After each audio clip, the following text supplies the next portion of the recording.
BRS నాయకులు ఆరోపణలు చేసిన దాంట్లో వాస్తవం లేదని మాజీ మున్సిపల్ చైర్మన్ మునిపల్లి సత్యనారాయణ అన్నారు. శుక్రవారం సదాశివపేట పట్టణంలోని కాంగ్రెస్ పార్టీ కార్యాలయంలో మీడియా సమావేశం నిర్వహించారు. ఈ సందర్భంగా మాజీ మున్సిపల్ చైర్మన్, కాంగ్రెస్ పార్టీ పట్టణ అధ్యక్షుడు మున్సిపల్ సత్యనారాయణ మాట్లాడుతూ పట్టణంలోని 16వ వార్డులో అక్రమంగా రోడ్డుపైన మాజీ మున్సిపల్ వైస్ చైర్మన్ చింతా గోపాల్ లిఫ్ట్ నిర్మాణం చేపట్టడంతో వార్డు ప్రజల కోరిక మేరకు ప్రజల పక్షాన చర్యలు తీసుకోవాలని స్థానిక మున్సిపల్ కమిషనర్కి, జిల్లా అధికారులకు వినతి పత్రం అందించడం జరిగిందని అన్నారు. వార్తల్లో తనపై వస్తున్న ప్రచారంలో వాస్తవం లేదని, గతంలో తాను మిలిటరీలో పనిచేసి వచ్చిన తర్వాత ప్రభుత్వం తనకు జీవనోపాధి కోసం ఎకరా ప్రభుత్వ భూమి ఇవ్వడం జరిగిందని, అందులో షెడ్డు నిర్మించుకొని జీవనోపాధి కొనసాగిస్తున్నానని అన్నారు.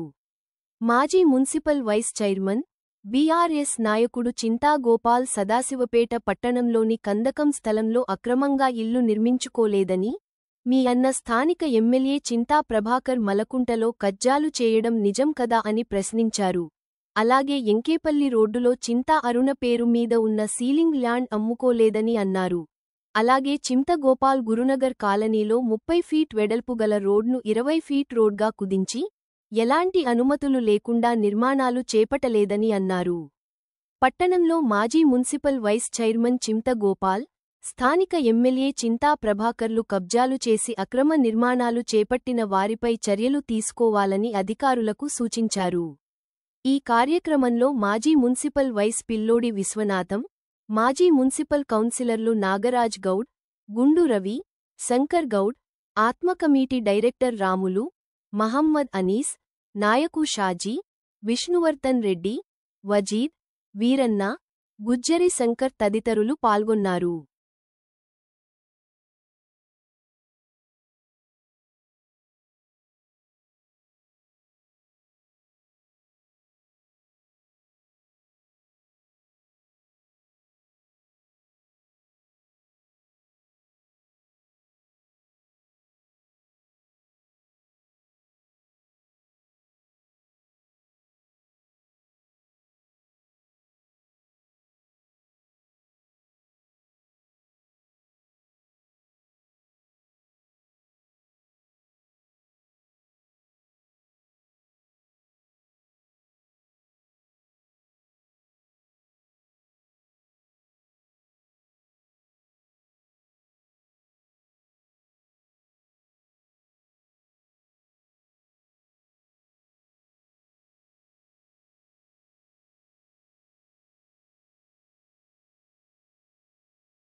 ఈ విధంగా మరి చింత గోపాల్ గారికి మేము ప్రజల పక్షాన మీకు హెచ్చరిస్తున్నాము. మీకు తప్పకుండా మీరు మార్చుకోండి, ఈ దౌర్జన్యాలు మీరు విడిచిపెట్టండి. ఎందుకంటే అధికారులను దౌర్జన్యం భయపెట్టడము, మరి వితౌట్ పర్మిషన్ మీరు కట్టుకోవడము మంచి పద్ధతి కాదు. మేము న్యాయంగా పోరాటం చేస్తాము. ఒకవేళ మా కాంగ్రెస్ పార్టీ కార్యకర్తలు ఎక్కడైనా తప్పు జరిగితే మాకు సలహాలు ఇవ్వండి, వాటిని పాటించే బాధ్యత, వాటిని అమలు చేసే బాధ్యత మాది.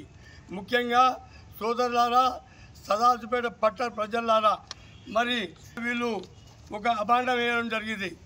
ఏదంటే నేను కబ్జా పెట్టుకున్నానని చెప్పేసి. నేను కబ్జా కాదు, నేను 1971లో ఢిల్లీ ఆర్మీ పోస్ట్లో పోవడం జరిగింది. అప్పుడు మా పేద కుటుంబం, మాకు ఎలాంటి భూములు లేవు, ఎలాంటి లేదు, కూలి చేసి బతికే వాళ్ళం. అప్పుడు మాకు గవర్నమెంటు దయదలంచి ఒక్క ఎకరా భూమి ఇవ్వడం జరిగింది. ఇగో దాని సర్టిఫికెట్లు, పాస్బుక్లు, అదేవిధంగా మరియు దానికి కొత్త పాస్బుక్ ఇవ్వడం జరిగింది. మేము కబ్జా కాదు, ఇది గవర్నమెంట్ మాకు ఇచ్చింది. నేను అక్కడ పంట చేసుకుంటున్నాను, నేను పంట చేసుకొని అక్కడ తీస్తున్నాను. అక్కడ ఏమైందంటే జీవనం గడవక మేము అక్కడ వేరే వాళ్ళని తీసుకొచ్చి పని చేయించుకుంటూ రింగులు చేయించుకునే బాధ్యత నాదని నేను ప్రజలకు తక్కువ ధరకు అక్కడ రింగులు ఇవ్వడం జరుగుతుంది. కానీ గోపాల్ గారు మీకు తెలియాలి, మేము సీలింగ్ ల్యాండ్ అమ్ముకోవటం కాము, కష్టపడి పని చేసుకుంటాం. మేము మీ అన్న మాదిరిగా మేము సీలింగ్ భూమి అమ్ముకునే మరి ఒక్కసారి చెప్తున్నాము. ఇది ఇప్పుడే చెప్పను నేను, మళ్ళీ ఇది ఈ రోజుకే మేము ఊరుకుంటున్నాము. తప్పకుండా మీ పైన ప్రతి ఒక్కరు తీస్తున్నాము. అన్నదమ్ముల చిట్ట కాదు, తప్పకుండా మీ టీఆర్ఎస్ వాళ్ళు ఏదైతున్నారో మీరు దౌర్యం చేస్తున్నారో, మరి అదేవిధంగా మీ యొక్క మంత్రి హరీష్ రావు గారికి మాజీ మంత్రి చెప్తున్నాము, అయ్యా నీ శిష్యులు ఇట్టున్నారు, మరి ఏమంటారు, దానికి బాధ్యత ఎవరు? మరి కేసీఆర్ మాజీ ముఖ్యమంత్రిగా మీ శిష్యులను కంట్రోల్ పెట్టుకోండి. సదాశివపేట ప్రజలు ఊరుకోరు, తప్పకుండా దౌర్జన్యం మీపై తిరగబడతారు. కనుక మరి ఒక్కసారి హెచ్చరిస్తున్నాము, ఇటువంటి వాటికి జోలెళ్లకుండా మీరు జాగ్రత్తగా మీరు నడుచుకుంటే బాగుంటుందని చెప్పేసి కోరుకుంటూ, మరి పట్టణ ప్రజలకు ముఖ్యంగా ఒకవేళ మా తప్పుంటే మధ్యరంగం, వినాయక్ చౌక్, గాంధీ చౌక్ అక్కడ మనం పిలిపియండి. మేము సవాల్ విసురుతున్నాము చింత గోపాల్ గారికి, వారి అన్న ఇది చింత అరుణ, చింత ప్రభాకర్ గారి యొక్క సతీమణి. అదేవిధంగా ఇది సీలింగ్ ల్యాండు, నేను అమ్ముకోలేదు, నువ్వు అమ్ముకున్నావు చింత ప్రభాకర్ గారు, గుర్తుపెట్టుకో.